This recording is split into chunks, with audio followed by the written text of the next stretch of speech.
بسم اللہ الرحمن الرحیم ایاک نعبد و ایاک نستعین۔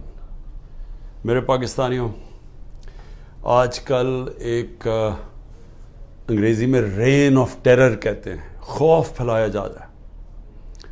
ایک خوف کی فضا بنائی گئی ہے کہ جو بھی کوئی تحریک انصاف سے کچھ بھی اس کا کنیکشن ہو، رشتہ دار ہو، پولیٹکس سے کوئی کنیکشن نہ ہو، رشتہ دار بھی کسی تحریک انصاف والے کا ہو، کوئی بزنس پارٹنر ہو، یعنی کوئی بھی کسی کی کنیکشن تحریک انصاف کے ساتھ ہو، اس کے اوپر تشدد، ان کے اوپر ظلم، ان کی بزنسز بند، ان کے گھروں کے اوپر چھاپا۔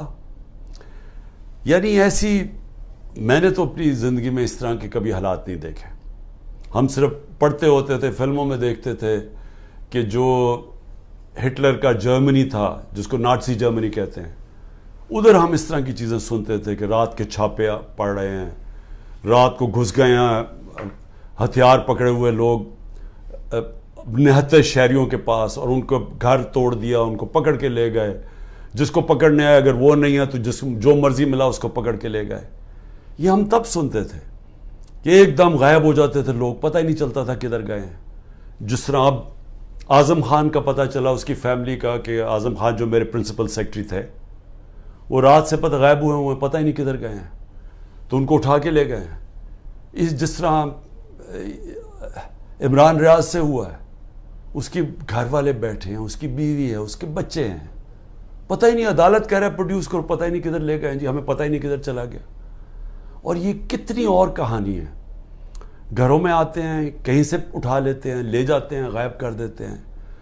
اور ہماری عدالتیں، اور میں آج سلام کرتا ہوں ان ججز کو جو اس ساری مشکلات اور دھمکیوں کے باوجود، ججز کو دھمکیاں دی جاتی ہیں، ان کو بھی بتایا جاتا ہے کہ آپ کی ٹیپیں ہیں، آپ کا یہ ہے، آپ کی ہمارے پاس فائلیں بنی ہوئی ہیں، ان کو بھی بلیک میل کیا جاتا ہے۔ تو اس کے باوجود کئی ایسے ججز کھڑے ہیں کہ اس کے باوجود وہ پورا انصاف دینے کی اور اپنے شہریوں کو پروٹیکشن دینے کی، ان کی حفاظت کرنے کی کوشش کرتے ہیں۔ اور میں نے تو خود دیکھا ہے ججز کو کہ کئی ججز کس طرح کھڑے ہوئے ہیں، ان مشکل بربریت کے دور کے اندر بھی وہ کھڑے ہوئے ہیں۔ لیکن جو مجھے افسوس ہے وہ یہ کہ کبھی بھی ہمارے ملک میں چادر اور چار دیواری کی اس طرح بے حرمتی نہیں ہوئی جو آج ہو رہی ہے۔ اور مجھے ایسے لگتا ہے کہ پلان کیا ہوا ہے، کہ آدمی سوچتا ہے کہ ٹھیک ہے جو مرضی کرنا کریں، مجھے کریں، لیکن جب گھر کی عورتوں پہ پہنچتے ہیں تو یہ بڑا مشکل ہوتا ہے ہمارے معاشرے میں کہ کوئی بھی آدمی پھر اس سے متاثر نہ ہو۔ اور میں آج ان کی بات نہیں کروں گا جو چلے گئے ہیں، میں ان کی بات کروں گا جو اس مشکل بربریت کے دور میں اور اس ظلم کے دور میں آج بھی کھڑے ہوئے ہیں۔ میں ان کو خاص طور پہ آج سلام کرنا چاہتا ہوں، کیونکہ مجھے خبریں آتی ہیں کہ لوگ کس مشکل سے گزر رہے ہیں، گھروں سے باہر رہ رہے ہیں، ان کی بزنسز بند کر دی ہیں، ان کے کاروباروں کے اوپر انہوں نے بند ہی نہیں کیا، ان کو نقصان پہنچایا جا رہا ہے کاروبار کو۔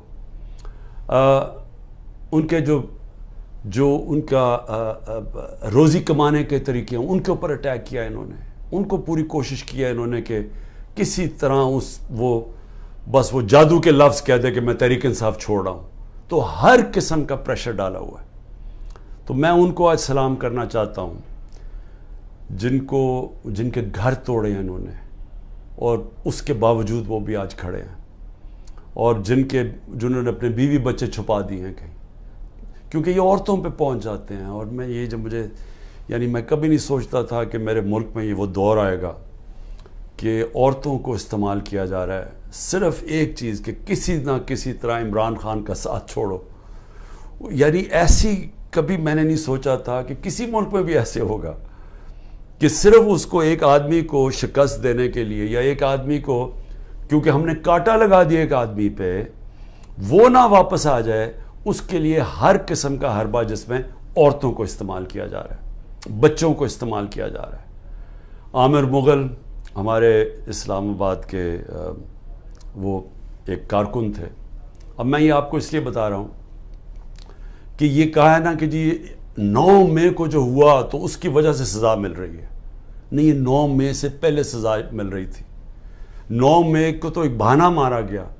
اور میں پھر سے آج کہتا ہوں کہ جس وقت انڈیپینڈنٹ انویسٹیگیشن ہوئی، اور اس کے اوپر انڈیپینڈنٹ انویسٹیگیشن ہونی چاہیے، کیونکہ کسی کو حق نہیں پہنچتا جج، جوری اور ایکسیکیوشنر بننے کا. آپ کا ایک موقف ہے، ہمارا ایک موقف ہے. ہمارا موقف ہے کہ یہ پورا سیٹ اپ تھا، یہ پوری تیاری تھی، پہلے سے سب کچھ پری پلان ہوا تھا. جان کے مجھے اس طرح پکڑا گیا کہ ایک ری ایکشن آئے، اس ری ایکشن کے اوپر پہلے سے پلان بنا ہوا تھا. اگر پلان نہ بنا ہوتا تو ایک دم 10,000 لوگوں کو کون پکڑ سکتا ہے 2 دنوں کے اندر، جبکہ پہلے سے لسٹیں نہیں بنی ہوئی تھی، پہلے سے تیاری نہیں تھی، پہلے سے پولیس کو حکم نہیں دیا ہوا تھا کہ تم نے ادھر ادھر جانا ہے.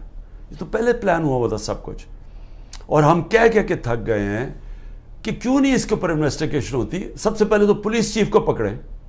کیا تھا، یا آئی جی جو پنجاب تھا یہ دندناتا پھر رہا ہے، اس کو کیوں نہیں پوچھتے کہ کیا ہوا تھا جب اتنی دیر 2 گھنٹوں کے اندر ایک قافلہ آ رہا تھا وہاں سے لبرٹی چوک سے. اس کو بھی نہیں پوچھا. اور وہ جو CCTV کیمرہ جو 100% لگے ہوئے ہوں گے وہاں کور کمانڈر کے گھر میں، وہ کدھر گئے ہیں؟ ان کے اوپر کیوں نہیں کوئی ایویڈنس آئی؟ کیوں نہیں وہ جو عسکری بلڈنگ جلائی گئی ہے، وہ آئی وٹنس ہے. اس نے کہا جو لوگ تھے وہ تحریک انصاف کے تھے ہی نہیں جو جلا رہے تھے. اس کے اوپر کیوں نہیں کوئی انکوائری ہوئی؟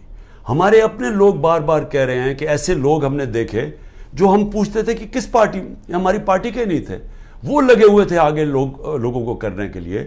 جہاز چوک میاں والی کے اندر وہ کوئی ماچس سے تو نہیں چل سکتا تھا، وہ جو سیبر وہاں لگا ہوا تھا. میاں والے کے لوگوں کو تو بڑا فخر تھا. کون وہ ہمارے آئی وٹنسز ہیں جو کہہ رہے ہیں کہ یہ 3-4 وہاں لوگ آئے تھے اور وہ بھڑکا رہے تھے اور انہوں نے لیڈ کر رہے تھے لوگوں کو، اور وہ پوچھ رہے تھے تم کون ہو. تو بہرحال ایک تو انویسٹیگیشن انڈیپینڈنٹ ہونی چاہیے. لیکن میں عامر مغل کی بات کر رہا ہوں. یہ تو ہوا 9 مئی کو.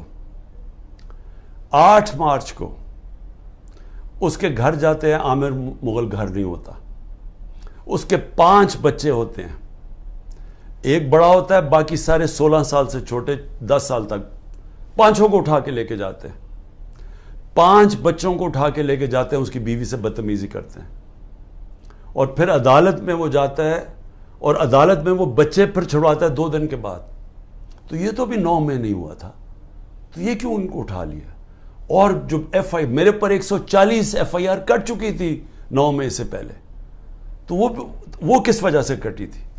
تو یہ جو بنایا جا رہا ہے نا کہ جی 9 مئی کے بعد ہی ہوا ہے، 9 مئی سے پہلے سے پلان تھا. یہ پلان بہت پہلے کا بن چکا تھا کہ عمران خان کے اوپر کاٹا ڈال رہے ہیں. تحریک انصاف نے اب واپس نہیں آنا، اگر واپس آئے گی تو مائنس عمران خان آئے گی.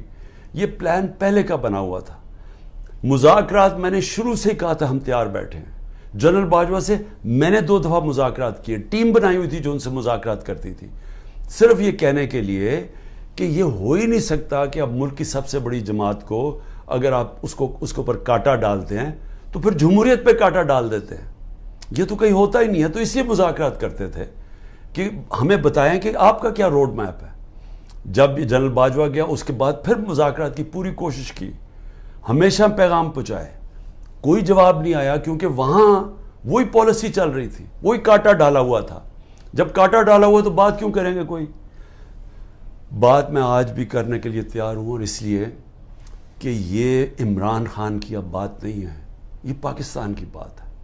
ہمارا ملک جس طرف جا رہا ہے، اس ملک میں کوئی امید نہیں رہ جائے گی لوگوں کی. 10 لاکھ پاکستانی پروفیشنلز ملک چھوڑ کے چلے گئے ہیں. پاکستان کے ڈالرز ملک سے باہر انویسٹ ہو رہے ہیں. لوگوں کو پاکستان کے اوپر اعتماد ختم ہوتا جا رہا ہے، امید جا رہی ہے. اور اگر اسی طرح چلتا رہے تو آگے کوئی بھی ہوپ نہیں ہے. تو کوئی تو پلان ہوگا نا. چلے مان لیا عمران خان نہیں ہے، PTI ختم کر دی. جس طرح ابھی یہ کراچی کے اندر لوکل گورنمنٹ کا الیکشن کروایا ہے، اب اگر اس کو الیکشن کہتے ہیں تو اس طرح تو سارے ڈکٹیٹرشپس کے اندر ایسے الیکشنز ہوتے رہے ہیں جن کی کوئی اہمیت نہیں ہوتی، کوئی مانتا ہی نہیں ہے ان کو. تو یہ الیکشن کہ تحریک انصاف اور جماعت اسلامی کے ووٹ دیکھیں کتنے، 8 سے 9 لاکھ، پیپلز پارٹی کے 3 لاکھ ووٹ، اتنا بڑا فرق، اور وہ جیت جاتی ہے پیپلز پارٹی. اور جس طرح وہ جیتی ہے پولیس کا استعمال کر کے، تو یہ تو کوئی الیکشن نہیں ہے، اور اس سے تو کوئی ملک کا فیوچر نہیں ہے. کیونکہ الیکشنز تب الیکشن مانے جاتے ہیں جب جس ملک میں رول آف لا ہوتا ہے.